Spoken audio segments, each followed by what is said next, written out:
I'm hiding on the bridge in the middle of the night. The night is calm and quiet. I spotted my target across the river, a high-ranking Nazi officer patrolling the docks. Lifting my scope, I line up the shot while hiding from watchtowers at the bridge's end. I pull the trigger and watch as the officer crumples on the pavement. While the officer was dead, my shot rang out in the middle of the night, calling every Nazi to my position. I hide behind boxes of supplies as enemies hunt incessantly for me. Eventually, the search is called off and I can continue my mission. These encounters are the highlight of Sniper Elite Resistance. Unfortunately, they are few and far between. What you are left with are missions that are focused more on hunting down the elusive, contextual button prompt, and are held together by a next to non-existent narrative. It is a serviceable stealth game that lacks the intricacy or excitement of its peers. Hi everyone, welcome to Smash Jump. I'm Rob, and without further ado, let's get right into Will Dowell's review. Morris, we need to go find... You are the SOE agent? You follow Special Operations Executive Agent Harry Hawker's attempt to stop a Nazi chemical weapon in occupied France. After a brief meeting with the French resistance, Hawker hunts down information and attempts to sabotage the Nazi superweapon. Beyond the introduction and the closing cutscenes, the narrative is strictly used to set up the next mission. There is little characterization of Hawker, his allies, or his enemies. Any attempts to create dramatic tension fail since they are stock characters at best. Despite Hawker not having a personality, he still comments throughout each mission, whether it is to confirm the next steps of an objective or to remind the player of the usefulness of tall grass for the 15th time. Hawker's chatter is both dull and repetitive. It is one thing for a character to talk too much, but it is another annoyance when that chatter does not add anything to the story, world, or characters.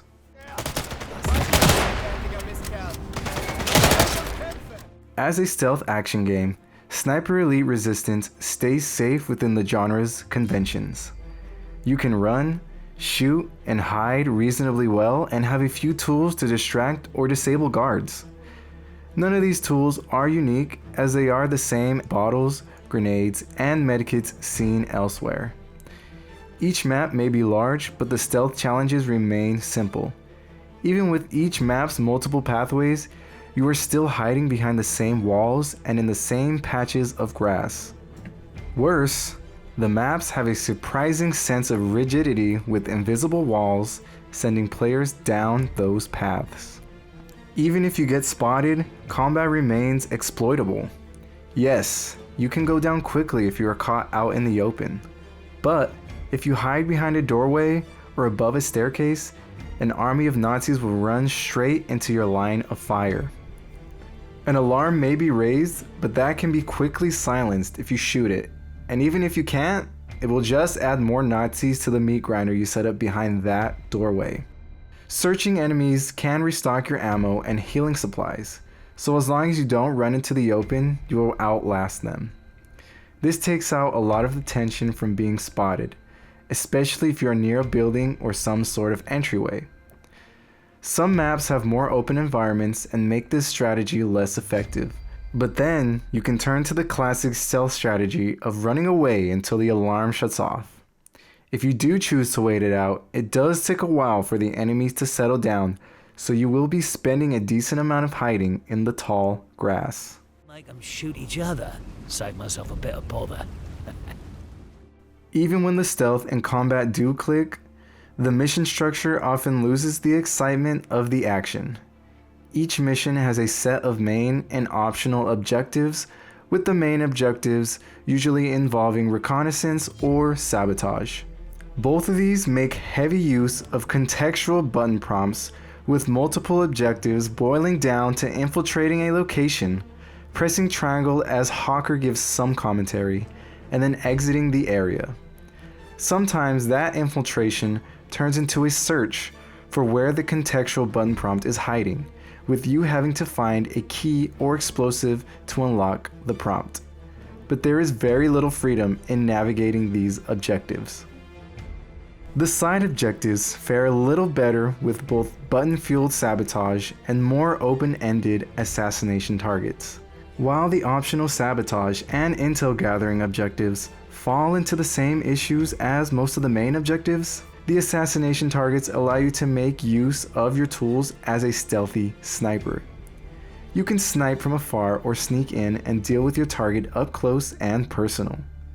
The sniping itself is relatively simple, but when you snipe, you can either risk alerting enemies or attempt to mask your sound within surrounding noises. Whether it is rolling thunder or a misbehaving generator, you can time your shots to eliminate your targets without giving away your position.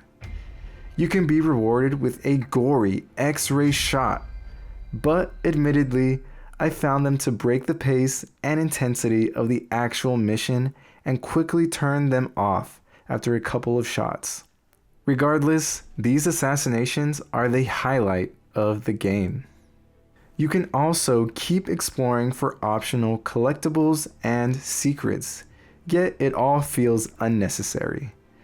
There are pure collectibles that you can hunt for experience and some background knowledge, but there are also propaganda posters and optional infiltration points.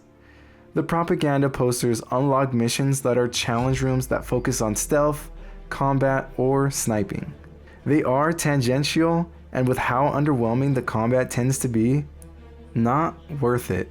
The infiltration points give you optional entrances for repeated playthroughs, but the rigid objectives of the main missions discourage replaying said missions.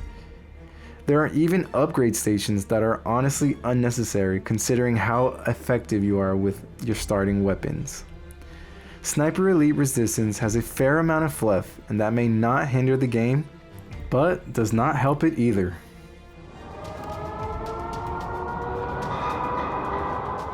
Sniper Elite Resistance can have exciting moments. Getting spotted while finishing your last objective and making a hasty escape from the area can be exhilarating. However, these moments are squandered by rigid mission structures and stealth mechanics that have been implemented in more interesting ways in other games. It is a serviceable game that is functional but not exceptional. Thank you so much for watching.